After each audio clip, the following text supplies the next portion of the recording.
aí, galera, tudo bem? Hoje a gente está fazendo um vídeo diferente. Eu tenho o prazer de ter o Evi Lázaro aqui comigo. Evi Lázaro, um cara que, assim, é aquele brother tipo Bombril, né? Ele é maneiríssimo para a hora da cachaça, divertido para o almoço, é um puta técnico, comercial. Putz. E também, né, é um cara que tem um sex appeal legal pra gente trazer pro vídeo. Porque aí traz um público, né, que tem esse approach, essa pegada mais dinâmica. Vilázaro, valeu. Obrigado por ter aceito aí o convite. E vamos bater um papo sobre, naturalmente, Azure, né? Claro, Não tem claro. como a gente falar de outro tema.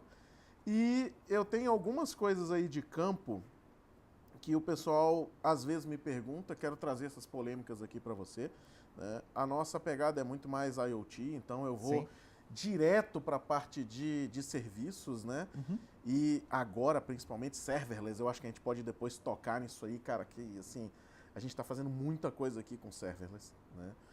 Mas, primeiro assim, para quem não te conhece, acho que é difícil. Se o cara tá na busca aí de Azure, de Cloud, com certeza já chegou ou nas suas postagens, né, ou em algum vídeo seu, em algum conteúdo que você gerou, né?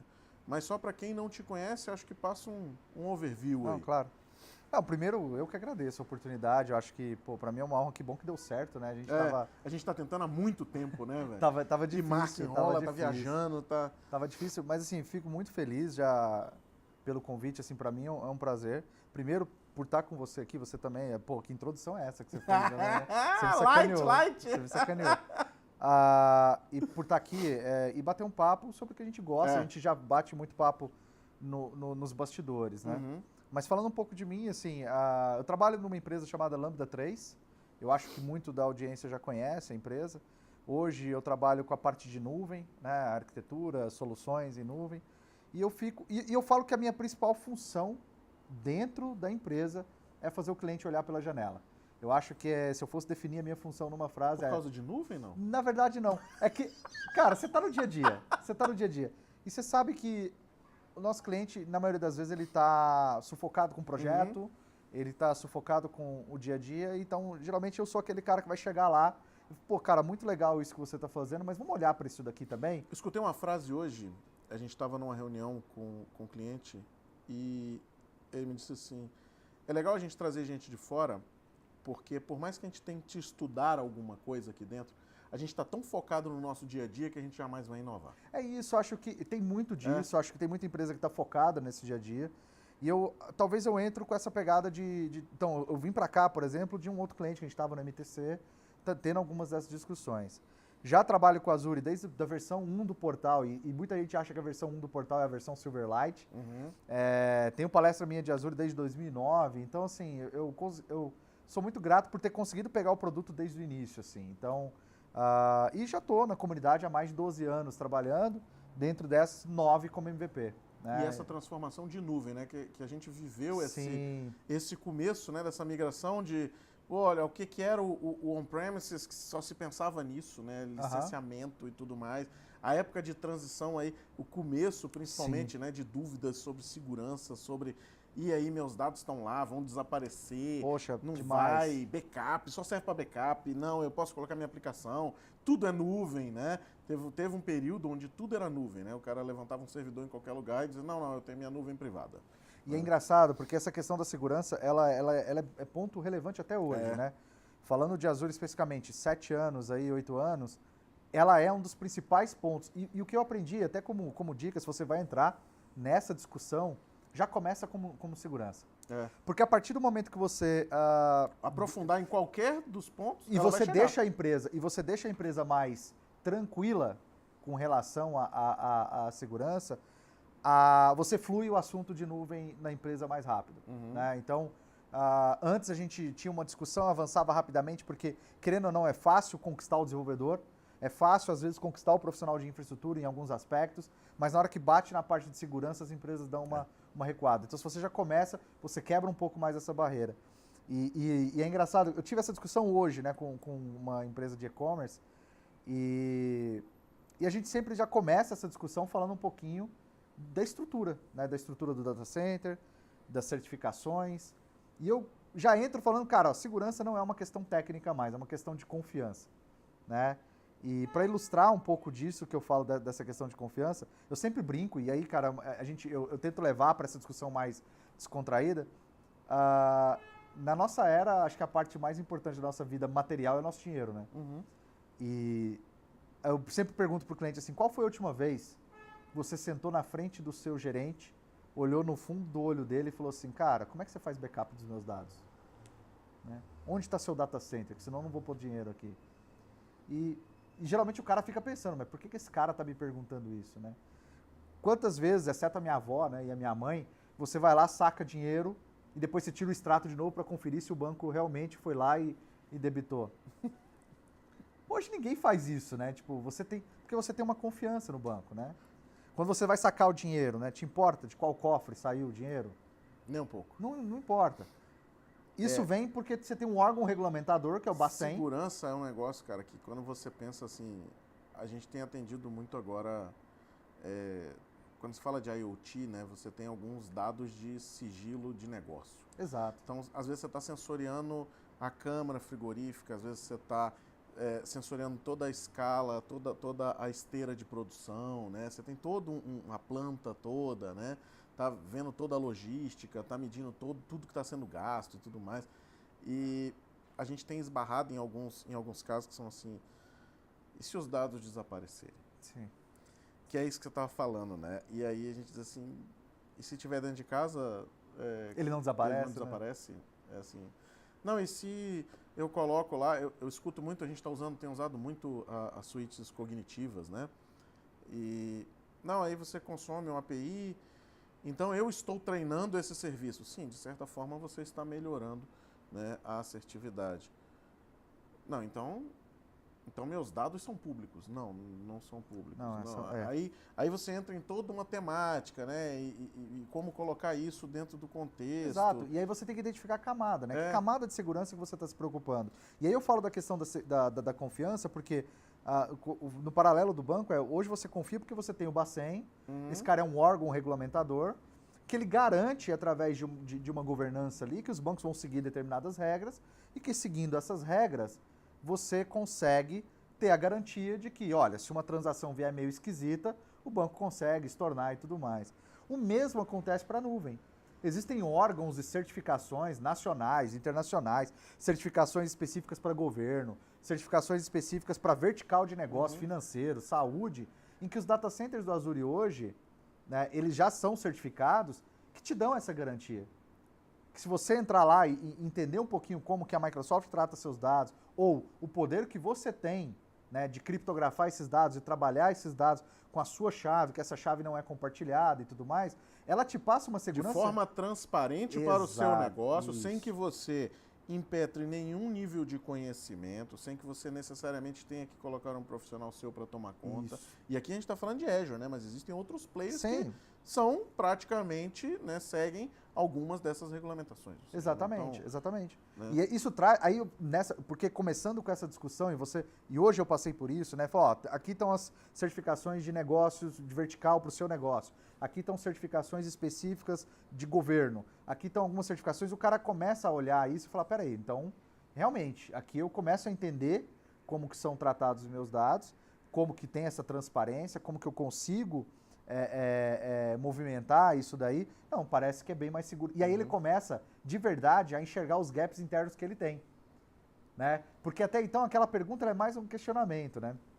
E tem um cara... E quando você reverte isso para o interno, que é assim, nossa, não, mas eu estou preocupado com isso, eu estou preocupado com esse nível de coisa, estou preocupado com isso. Poxa, legal, eu uma vez reverti, né? E disse assim, e como é que é feito hoje aqui dentro? Como você faz hoje? Isso, exato. Assim, o quanto você garante que o cara dali da infraestrutura não tem acesso ao setor financeiro? Exato. Não, mas é porque a gente tem uma rede diferente, mas ele que toma conta da rede. Sim. Assim, quem faz essa auditoria? Você tem uma auditoria externa? Não, mas não é necessário. E às vezes a gente se pega e se prende, né? Aquelas perguntas retóricas que você enxerga, às vezes, assim, não, isso aí não serve. isso aí não se aplica, isso aí não cresce. Isso sai muito caro, eu já escutei muito isso. Né? Isso sai muito caro. Imagina fazer a segurança física de um data center, o quanto que é caro. Com segurança armada, às vezes. Exato. E aí quando você começa, né, a mostrar e justamente passar essa confiança, olha, aqui, quando a gente fala da camada do dado, ele é tratado dessa forma, quando tem a parte da segurança física, tem um videozinho que a gente, né, vai colocar que mostra um pouco disso, e você começa a perceber o semblante do seu cliente ou de quem você está levando a discussão, mudar e ele fala, bom, realmente isso faz sentido. E aí é claro que para descontrair a gente brinca, né? Tem um cara chamado David Chappell, e ele é um palestrante internacional muito legal e ele fala uma frase sobre segurança que ele fala o seguinte, se você parar para imaginar qual que é a arma tecnológica mais poderosa hoje, né, do mercado, mais poderosa, e aí ele faz alguns exemplos, né, é arma química, não sei o quê, e aí a brincadeira dele é que ele chega na conclusão que é o Windows Update. Ele fala, cara, o Windows Update, porque pensa que toda quinta-feira a Microsoft libera patches de segurança que o mundo inteiro baixa nos seus servidores e instala sem questionar. E qualquer profissional de segurança acha que a melhor prática é baixar o patch de segurança e colocar. Então, quer dizer... Sem sequer ler sem sendo sequer atualizado. Ler. Por quê? A confiança que a Microsoft já passou ao longo desses anos de que aquilo é uma boa prática, de que eu estou evitando estar vulnerável aplicando esse patch. O mesmo para a segurança de cloud se aplica quando você começa a entender cada vez mais essas certificações.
Bom, se eu puder dar uma dica assim para quem tá vendo o vídeo e quer startar essa discussão e quer se... Pô, eu não sou um especialista em segurança, acessa um cara chamado Microsoft Azure Trust Center. Lá você vai conseguir ver todas as certificações por vertical de negócio, se é para governo, se não é. O Azure hoje é o provider de nuvem que tem a maior quantidade de selos e certificações do mercado, vista dos outros concorrentes. Você consegue baixar até mesmo um PDF lá do auditor que fez a última auditoria. Então tem muita informação lá que você vai conseguir absorver e conhecer um pouco mais sobre Eu acho isso. que é interessante isso aí não só para a galera que faz venda, né, de comercial e tudo mais. Está nessa discussão, né? Mas para o cara também saber o que ele tem ali por trás. Conhecer um pouco, né, explorar um pouco esse mundo de segurança que às vezes ele é esquecido. A gente vê muita gente que a segurança entra bem depois do projeto ter começado, ou não, isso a gente joga lá para frente, para depois a gente pensar e tudo mais. Vamos acreditar que eu tenho esse nível, né? E às vezes você se pega, por exemplo, você está fornecendo uma solução para terceiros e você não sabe o poder de fogo que você tem por trás de você. Claro. Para te dar isso aí, né, que você pega, acaba pegando isso compulsoriamente, né? Você diz, olha, eu já estou dentro de um ambiente que está com isso, ou seja, necessariamente eu já tenho isso aí no meu pacote agregado. É legal porque você pega dois tipos de empresa, né? Aquela que está reticente em começar com a nuvem por causa de segurança e aquela que é totalmente aberta, mas simplesmente esquece da segurança, porque ela, tô coberto porque o data center é bom e ele vai ter. E para o cara, às vezes, que está criando, né? Eu tenho feito um trabalho com o pessoal de uma associação lá de Brasília, das TEPs, né? Que eu entrei recentemente lá com eles, e o foco deles é em negócios digitais. Então, eles têm um trabalho muito bacana de mentorar, de auxiliar o pessoal, né? E a gente tem falado um pouco sobre IoT, sobre nuvem, exatamente no time to market. Poxa, às vezes você tem, cara, um negócio que é, bicho, eu vou levar um tempão para desenvolver um monte de coisa. Não, você tem serviços, né? E uma coisa que eu vejo é que muita gente ainda está ligado, quando você fala de nuvem, no criar a sua máquina virtual, né? Então você entra naquele modelo de plataforma como serviço, de infraestrutura como serviço, de serviço, né, como serviço, ou seja, como é que você enxerga isso hoje no mercado? Assim, o que hoje você indica para a galera? Cara, basicamente é o seguinte, você está lidando com um legado, é uma aplicação que você vai migrar para a nuvem, lift and shift.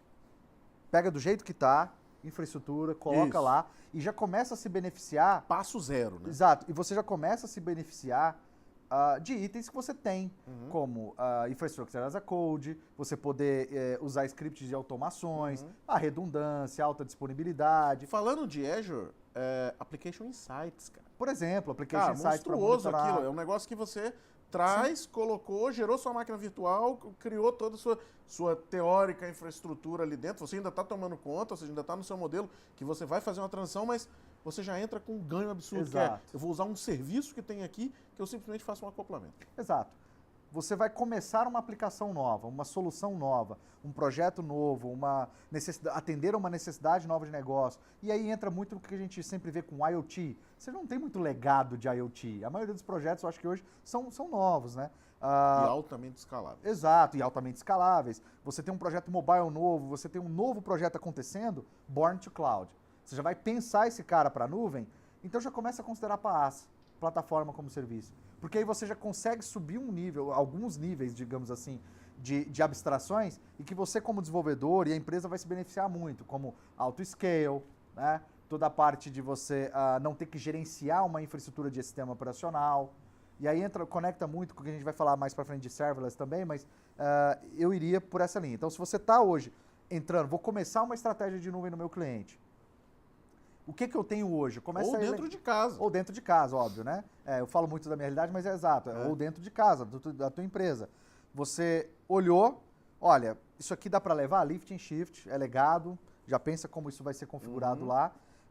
Pensou uma nova solução? Vamos para PaaS, vamos testar outras coisas. Vamos colocar isso já no por que novo não, modelo. Se uma determinada solução ela já está, já é commodity, já existe no mercado algo oferecido como SaaS, já não usar? Aposenta esse cara e já usa um SaaS. Pô, eu tenho um CRM interno que eu desenvolvi desde 1990. Cara, vai para um CRM de mercado. Eu tenho um e-mail, eu tenho... Pô, já tem essas ofertas de serviço SaaS. Então eu iria basicamente dessa forma, tá? Para esse modelo. Que é um negócio que eu acho que ainda tem muita, né, essa aura em torno de, nossa, eu vou lá e eu levanto a minha máquina e faço isso. Eu tenho tocado muito nessa tecla, né, em alguns clientes da gente, que às vezes a gente entra para fazer um negócio que vem de inovação, vem de P&D, assim, nunca cai direto, né, e a gente acaba tendo que fazer integração com os barramentos que já existem. Então eu tenho que acabar integrando com o ERP para buscar alguma coisa, né? Com certeza. E aí a gente começa a trazer esse oxigênio novo nesse formato de dizer, cara, por que você não sai daqui e faz outra coisa? Por que você não... Cara, usa isso aqui, ó, isso aqui já está pronto, né? Você tem hoje uma enormidade de serviços que você já consegue trazer e pagar por uso um valor mínimo. Eu estava então, por que não? Com esse cliente hoje, a gente mostrando, e a gente tentou separar os serviços core do Azure, na parte de compute, na parte de PaaS e tudo mais. E aí teve uma hora que o cliente pegou e falou assim, cara, é muita coisa, é muita informação. E a gente abordou uns 15 serviços.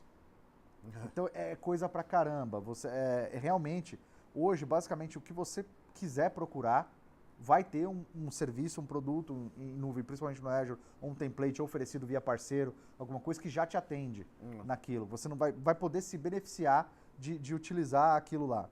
Então é bem por aí mesmo. O que eu tenho, o que eu posso... Eu acho que começar a pensar um pouco fora do padrão que você está acostumado. Eu acho que esse é o grande negócio.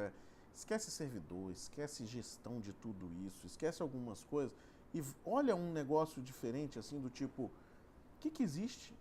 que isso pode me favorecer, né? Eu vejo muita gente com medo de, às vezes, basear o seu core business em coisas de terceiros, né? E esse é um ponto que a gente é muito sensível a isso, porque às vezes realmente é temeroso, né? Você chegar e dizer assim, nossa, eu estou baseando o meu negócio em um serviço que acabou de sair e isso é difícil, né? É um exercício mental muito complexo e às vezes tem um exercício de compliance, tem várias coisas aí no meio, né? Mas uma coisa que a gente tem tocado muito na tecla, Evilásio, é assim, por que não basear agora em algo de terceiros?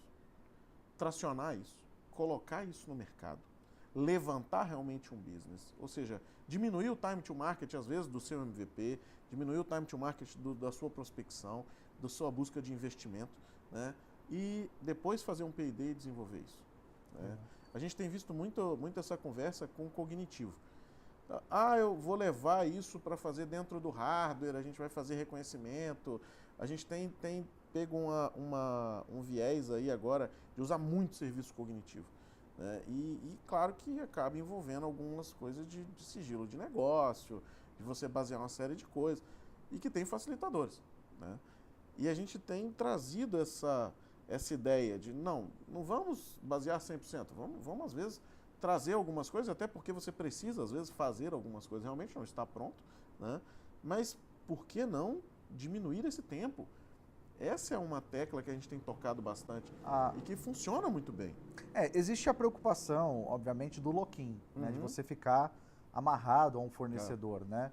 E principalmente talvez aquele cliente ou aquela empresa que no passado talvez teve uma tecnologia que ela apostou e ela foi descontinuada e tudo mais. O que eu coloco é o seguinte, cara, você é arquiteto já há muito tempo, você trabalha com soluções há muito tempo, eu sempre falo o seguinte, desacoplar. Então você vai pensar a sua arquitetura para ela ser o mais desacoplável possível e você fazendo isso, você consegue diminuir esse lock-in. Em alguns cenários você vai diminuir até o quase zero, né, adicionando ali na sua arquitetura, e em alguns outros cenários você vai ter um certo lock-in. Eu acho que container, ele mata muito isso, de você simplesmente... Ajuda bastante você poder migrar para uma nuvem sem estar muito preso. Mas alguma perninha às vezes sempre fica. Então, pense já que multi-cloud é uma opção, você ter partes da sua solução... Inclusive tem players hoje no mercado que vivem de fazer camada de abstração para multi-cloud. Exato. Então, multi-cloud é uma opção, onde você pode ter... Uma opção, na verdade, eu acho que é o futuro. Poucos vão apostar somente numa nuvem, mas multi-cloud, você tem uma parte numa nuvem, o que é melhor daquela nuvem. Hoje a gente trabalha com híbrido em várias soluções. Exatamente, e ter essa comunicação. O melhor dos mundos, assim, eu tenho o melhor mundo aqui, tenho o melhor mundo lá, tenho o melhor mundo lá na outra, junta os três, faz seu barramento, resolve o seu problema e toca o mundo. Hoje você tem produtos como, por exemplo, o Service Fabric, que você pode fazer deploy na Amazon. Então você tem uma plataforma de microserviços da Microsoft, que obviamente roda baseado em containers também, que orquestra containers, está lá rodando na Amazon, depois eu quero migrar isso para Azure, é basicamente migrar. Então tentar primeiro, na arquitetura, desacoplar lock-in ao máximo que der. Se tem algum tipo de lock-in, e aí a gente tem algumas possibilidades para isso, mas medir o que vale mais. O time to marketing para o seu negócio, e correr o risco de depois ter que se preocupar com isso. Ou né? investir no desenvolvimento Ou investir no desenvolvimento interno. Ou pesquisa, né? Ou pesquisa que vai levar, dependendo do momento, eu gosto muito anos. quando vem esse tema, eu gosto muito da discussão sobre inteligência artificial. Inteligência artificial é um negócio velho, né? Remota da 60, né? Mais ou menos. Quando você começa a falar de inteligência artificial, você diz assim, mas tem algoritmos que estão feitos desde lá de trás, porque você não usa. E por que hoje você está consumindo Cognitive Services em segundos numa API REST, entendeu? Batendo e retornando e tendo um dado ali?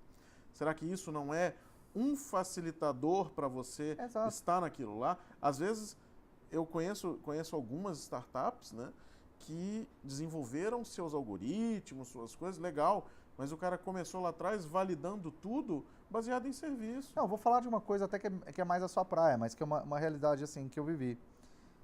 Eu acho que a web, a internet, ela democratizou o desenvolvimento de software. Eu acho que a nuvem, ela democratizou o que a gente chamou lá na faculdade de requisitos não funcionais, que agora você consegue se preocupar com performance, escalabilidade. Não é que você não se preocupava antes. Não, agora você conversa, todo mundo conversa e fala assim, Mas a performance não tá boa. Mas eu não sei. Mas é que você não tinha dinheiro. É que você não tinha isso. Exato, mas por que você não tinha dinheiro? Você falava que o CFO, o cara te deu dinheiro. Não tinha dinheiro e não tinha informação. Exato. Hoje o nível de informação que a gente tem com os serviços de nuvem, de você fazer medição disso aí, é monstruoso. Não, eu estava explicando hoje o conceito de fall domain, upgrade domain do Azure, o cliente fica louco, mas, cara, o conceito existe desde a época que mundo é mundo. Mas o ponto é, a nuvem, ela democratizou requisitos não funcionais, eu sempre falo isso. Agora você pode se dar ao luxo de fazer um teste de carga e simular X usuários, replicar seu ambiente, testar seu ambiente, subir máquina, descer máquina, numa rapidez impressionante. O IoT democratizou o hardware. Foi. A construção do hardware, porque assim, em 2000, eu participei de um projeto que a gente desenvolveu um hardware para monitorar veículos. E era uma placa, cara, desse tamanho, com celular, que não era nem smartphone. Aí tinha que conectar via conexão telefônica. Aí eu triangulava o celular para pegar a informação, para conectar num serviço que a gente pagava de mapa. Hoje, se eu for fazer essa placa, ela vai ser desse tamaninho, já com GPS e se brincar, você tudo tem uma mais. plataforma, né? E hoje tudo você pronto. tem o advento de hoje se falar de IoT, né? Que também é um negócio que muita gente diz assim, nossa, IoT é um negócio totalmente novo e tal, e não sei o quê. Não, o termo IoT é novo, né? Mas o negócio como um todo, a gente está falando de hardware conectado. Agora, Exato. IoT é muito mais que hardware conectado. Exato. Então, assim, traz essa democratização e aí eu começo, obviamente, a acelerar a possibilidade de colocar um business no ar, uma empresa, de colocar um projeto, e me beneficiar disso. Hoje você prototipa qualquer coisa, né? Falando tanto de IoT quanto de software, em dias, cara. Sim. Em dias. Você pega um desenvolvedor de software que hoje compra uma plataforma num marketplace qualquer, né? E compra aquilo chega na casa dele, ele tem um SDK, o SDK dele conecta em Azure, conecta em IBM, conecta em Amazon, em qualquer coisa, ele manda aquela mensagem, ele faz aquele sensor. Ele não sabe sequer o que é a parte de camada de hardware, não interessa para ele. Ele abstraiu tudo aquilo, ou seja, é o que você está falando, né? A gente tem hoje ferramental para desenvolver qualquer coisa. Exato. Hoje e aí, você tem um poder de transformação muito grande. Voltando ao ponto do lock-in, né? Que é para conectar, você medir isso, por exemplo. Tá, eu consegui desacoplar a minha arquitetura o máximo que deu, utilizando tudo que eu tenho hoje, seja um provider que abstrai, seja container que também me permite fazer isso, seja criando camadas na minha aplicação e domínios que eu consiga abstrair o SDK específico, uma determinada API. Chegou no momento que você não consegue mais. Cara, eu vou para uma nuvem híbrida, eu vou me beneficiar de multi-cloud, ou vale a pena eu subir um negócio porque eu não vou construir isso do zero. E aí você deu o exemplo da inteligência artificial. E, cara, não dá, né, cara? Principalmente muita empresa que o business dela não é esse. Então, eu acho que a discussão no ponto de vista de arquitetura, diminui o acoplamento, tenta ser multi-cloud e assim por diante. Hoje você está enxergando a cada dia, né, naturalmente, crescimento de novos serviços, de facilitadores, tamanhos. Você tem, por exemplo, a ARM, que é um negócio legal para fazer a gestão disso tudo. Né, para fazer a gestão desses resources. Né? Cara, se tem uma coisa no Azure que eu sou fã, do Azure Resource Manager, do ARM. E aí, por quê? Porque a gente falou aqui de várias coisas, mas, cara, tem cliente hoje já tem 300, 400 máquinas virtuais rodando no Azure. 800, já vi. Como que você agrupa essas máquinas e essa solução como um todo, do ponto de vista técnico, de você poder agrupar e saber que aquele conjunto de recursos, banco de dados, servidores web, serviços, microserviços, estrutura, storage e tal, faz parte de uma solução específica chamada, sei lá, Crazy Tech Labs RP. Né? Como que você sabe que aquele conjunto, que no ASME, o portal antigo, a gente tinha aquela linguiça de coisas lá, e como que você abstrai também do ponto de vista de negócio? Quanto que aquela solução me custa? Se eu precisar replicar esse ambiente, né, N vezes, como que eu posso fazer? E você ter lá o template, a possibilidade de scriptar. E eu estava falando com o meu cliente hoje o seguinte, falei, cara, imagina o seguinte, a maioria dos projetos hoje, das empresas, elas pegam 6 meses de desenvolvimento, 2 semanas de teste e homologação.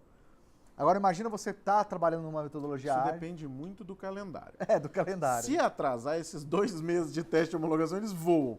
Assim, tira o quê? Tira o teste. Mais ou menos. O desenvolvedor testou.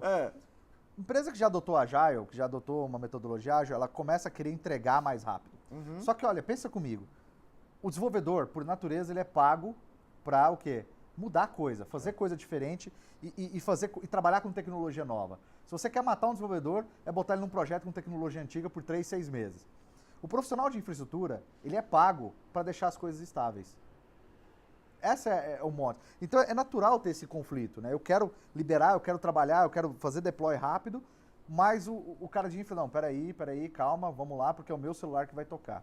Eu acho que o ARM, ele me dá tanto essa organização, como ele viabiliza dentro do Azure a questão da infraestrutura as a code, ou da possibilidade de você, através de template, replicar e testar a sua infraestrutura. E aí, falando da questão das entregas mais rápidas, eu estava com um cliente, hoje a gente fez uma conta rápida. Falei, cara, quantos deploys você faz por mês? Ah, um no máximo por mês. Beleza. Agora imagina que você faz uma entrega por semana, uma sprint por semana.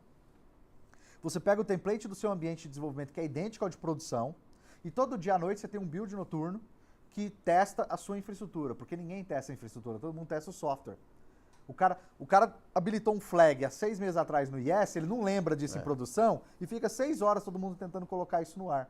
Então imagina que no final da sexta-feira você testou os seus cenários de teste, mas você conseguiu falar assim, cara, eu testei a minha infra 5 vezes.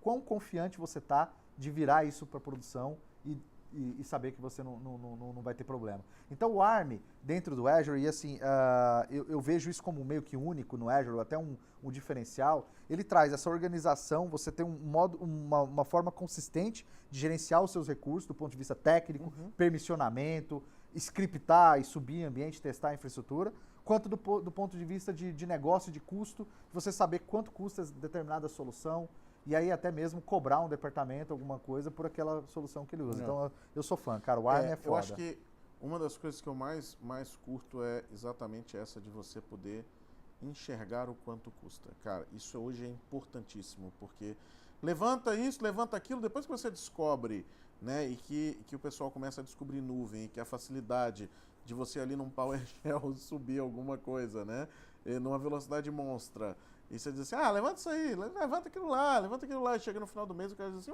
pô, tudo isso? Mas como? Isso aqui não deveria ser mais barato? Né? E aí, assim, o que está gastando o quê, como e tudo mais. Se você e como eu posso ajustar. Isso, e como eu posso melhorar, quanto eu tenho de uso e tudo. Poxa, aí é outro modelo. Né? E cruzar todas essas informações para algo que realmente, efetivamente, é uma pergunta que eu acho que assim, eu faço para os clientes, mas eu acho que o pessoal que está assistindo o vídeo pode também fazer internamente.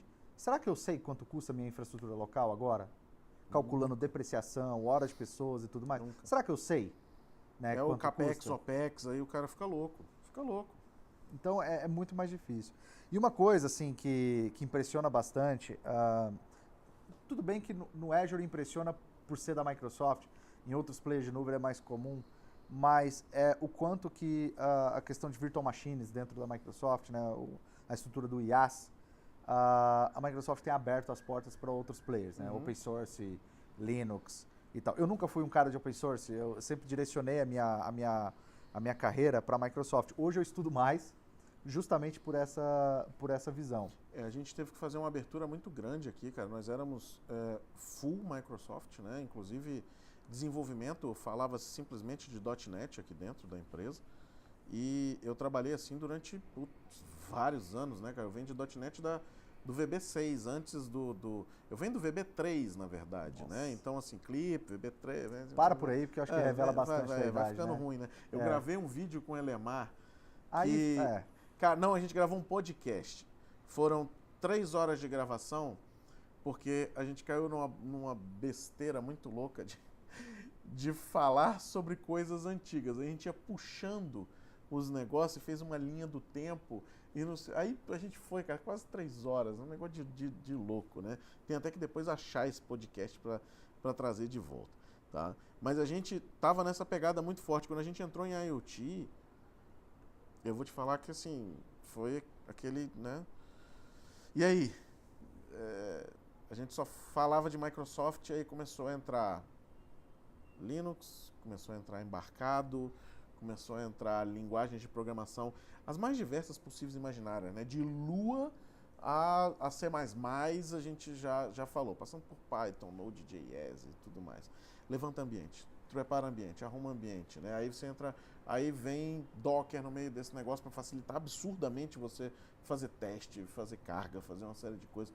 E quando você vê isso hoje, a cara de nuvem da Microsoft é permitir com que todos esses ambientes hoje estejam normalmente falando, trafegando, operando, indiferente da linguagem que você está usando, indiferente do operacional que você quer usar, né? Vários aí certificados, mas tem muita gente rodando coisas não teoricamente certificadas, né? Mas que tá operando bem, né? Tá funcionando muito bem.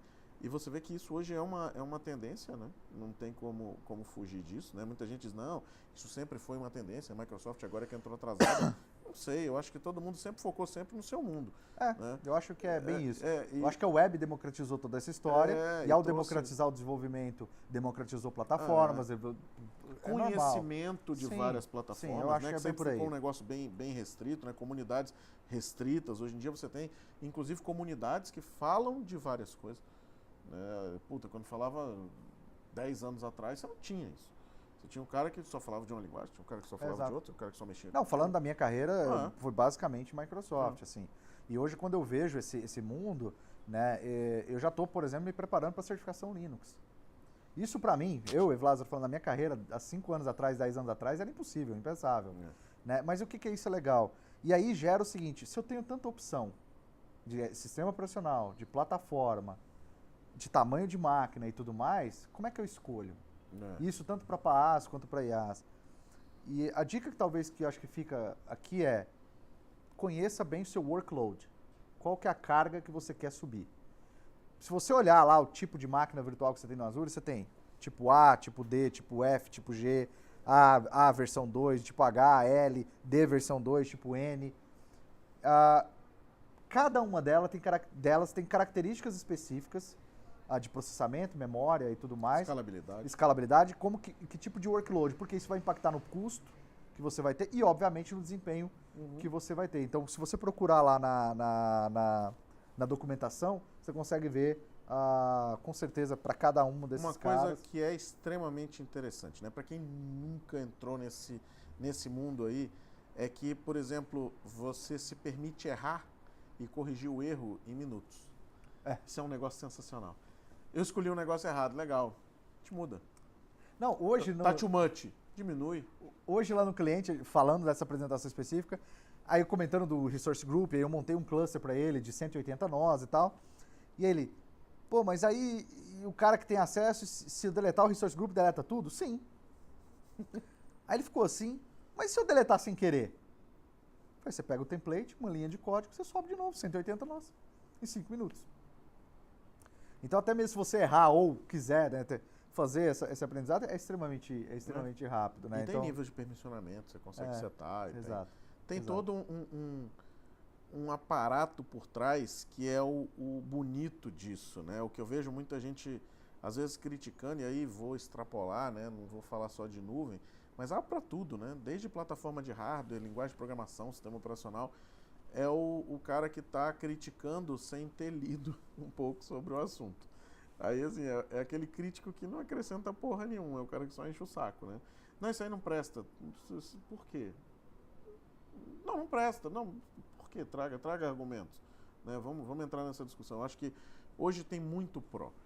Tem muito pró para você entrar nesse negócio, para você migrar isso, para você usar isso como um diferencial seu de entrar no mercado, né? Para você aprender. Hoje você consegue estudar de uma forma muito barata essa tecnologia toda. Né? Nossa, como consegue? Tem coisas que você antes, cara, você não conseguia. Você tinha que... eu quero estudar um sistema operacional novo, mas a minha máquina não consigo levantar. Às vezes meu processador não consegue fazer uma virtualização. Então você ficava restrito. Vou contar uma coisa que também denuncia a idade, mas eu tenho o beta 1 do .NET lá em casa. E eu lembro que ele foi disponibilizado em 2000, 99, 2000. E eu pedi ele pelo site do MSDN. Na época ele chegou, morava em Goiás ainda. E, cara, não tinha os vídeos que tem hoje e tal. Aí eu achei uma documentação que tinha os vídeos e era em CD. Eu paguei o SEDEX na época para a Microsoft me enviar. E hoje você tem Pluralsight a $25. Você tem MVA gratuito. Eu até brinquei esses dias na empresa que eu acho que eu vou começar a selecionar profissional o seguinte, olha, Você tem plural site? Você assiste MV? Qual que é a cadência? Os caras falam que nem conhece o site, eu já dropo o cara. Porque, cara, A gente aqui não tem pergunta, lógica, sabe o quê? né? A gente pergunta coisas do tipo, qual meetup você frequenta? Não vou em meetup. Qual evento de comunidade você vai? Não vou em nenhum. Diz, você não quer evoluir sua carreira? Você não trabalha a carreira, né? Exatamente. Porque assim, hoje, se você olhar, a gente está em São Paulo, eu posso, fazendo um chute, se a gente passar 10 minutos aqui na internet, a gente vai achar uns 20 meetups que estão acontecendo agora. Com certeza. Agora. De tecnologias diferentes, com pessoas diferentes, com grupos diferentes, que com certeza, se você for em qualquer um deles, por mais que você não queira saber de absolutamente nada daquele assunto, você aprende alguma coisa lá, ou faz um networking legal, ou possivelmente arruma seu próximo emprego. Sim. Né? Então, assim, por que as pessoas não buscam isso? Eu fui no meetup nos Estados Unidos, e é claro que lá a realidade é bem diferente, mas eu vi isso. Eu não gosto. Eu vi um cara ser contratado na minha frente. Foi mega engraçado. Eu já vi várias coisas Eu tava desse no meetup, aí surgiu uma discussão, era um cara de Linux, né? E aí o cara começou, assim, eu tava aqui no meio, tinha um cara aqui, outro cara aqui, e eles começaram a se falar. Você conhece isso? Conheço. Você conhece aquilo? Você tem experiência com isso? Você tá trabalhando aonde? Aí o cara, no momento eu tô de boa. Não, tô aqui meu cartão, cara, a entrevista tá agendada, eu tô procurando um cara de Linux tem 3 meses e não consigo. Isso aconteceu no meetup da gente dentro da Unieuro lá em Brasília. A gente tava falando sobre mensageria. Aí um rapaz levantou e disse assim, nossa, eu tô fazendo isso, assim, assim, assim. Aí tinha um cara sentado e o cara disse, você trabalha onde? Aí o cara disse, não, hoje tô fazendo só uns bicos, umas coisas. Não, passa lá e vamos trabalhar com a gente. Assim, desse naipe. Então, você vê que isso acontece, mas eu não chego nem nesse ponto de networking, de nada, é conhecimento mesmo. Sim. É o que você estava falando, cara, o MVA tem milhões de coisas, Channel 9 tem milhões de coisas, YouTube tem bilhões de coisas. Tem coisa ruim. Confesso que o YouTube eu tenho pesquisado pouco, mas realmente. Mas tem bilhões de coisas. Tem coisa ruim. Tem um cara que grava o vídeo, às vezes não sabe o negócio, não sabe. Mas ele tem conteúdo e você consegue, às vezes, dali olhar e dizer assim, nossa, ele não explicou direito isso, mas eu sei o que pesquisar no Google. Pronto. Você já mudou a sua perspectiva sobre o assunto. Né? Então, hoje tem muito material. Evilásio, pra gente fechar, porque eu acho que a gente já está no...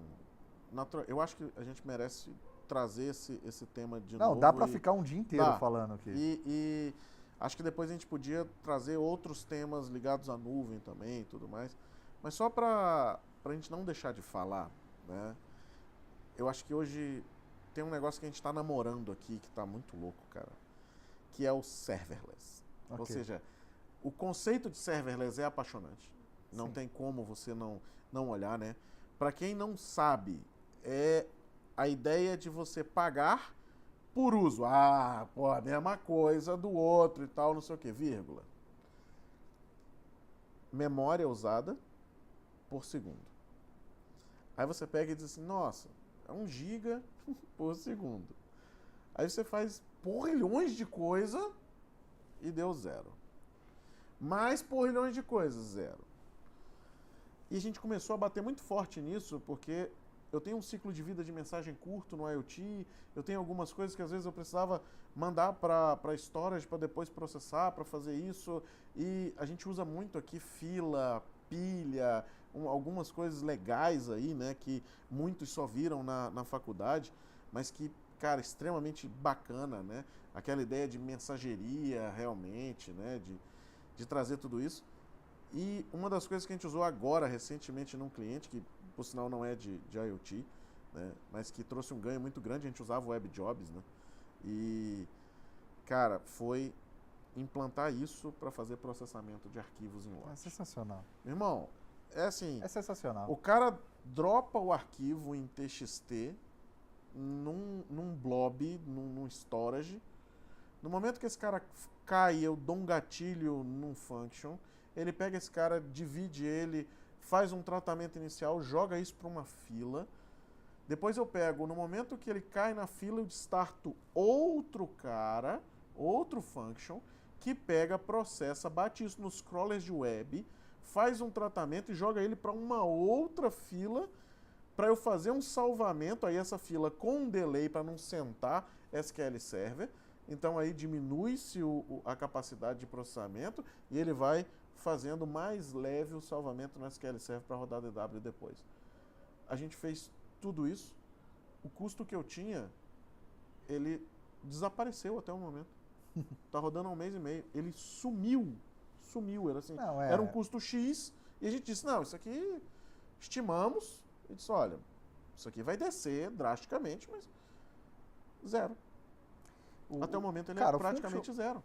O Azure Function é sensacional, ele é animal. E eu sempre trabalho assim, quando eu analiso um novo termo, né, no caso serverless, eu sempre caio nessa mesma questão, depois que você já tem uns 18 anos de carreira, que o serverless nada mais é do que uma evolução do PaaS. Uhum. Então, para quem entendeu o conceito de PaaS, o serverless é uma evolução desse PaaS, onde você abstrai a questão de servidores. No PaaS, a Microsoft você ainda tinha visão, você ainda vê o servidor, você ainda vê a máquina, mas você compartilha ele entre mas vários, você abstrai muita coisa, isso, PaaS, mas tem a questão do custo, você está pagando, né, e tudo mais. Então, o Function, ele transcende essa parte. É o pagamento por uso realmente. Exato.